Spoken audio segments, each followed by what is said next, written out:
মানবতা ও সম্প্রীতির প্রতীক বাউল গানের স্রষ্টা লালন ফকিরকে স্মরণ করলেন নদিয়ার কালীগঞ্জ থানার অন্তর্গত পলাশীর কিছু বাউল ফকির শিল্পী। আজ বিকেলে এই অনুষ্ঠানটি আয়োজিত হয় পলাশীর সেজুয়ার ব্রহ্মানী তলায়। অনুষ্ঠানে অংশগ্রহণ করেন নদিয়া ও মুর্শিদাবাদের বেশ কয়েকজন স্বনামধন্য বাউল শিল্পী। তাদের মধ্যে অন্যতম ছিলেন অর্জুন খ্যাপা, সাত্তার ফকির, গৌতম মিস্ত্রি সহ অন্যান্য শিল্পীরা। তাদের নাম ও কথার মধ্যে ফুটে ওঠে মানবতার বাণী, বিভেদ ভাঙন ও সম্প্রীতি আনে।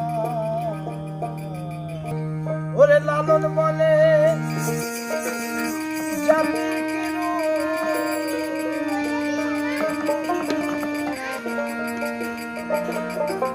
লালন বলে জাতি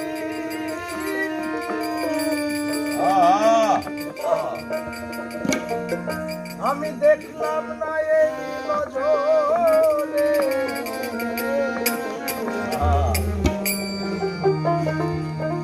সব লোকে কয় লালন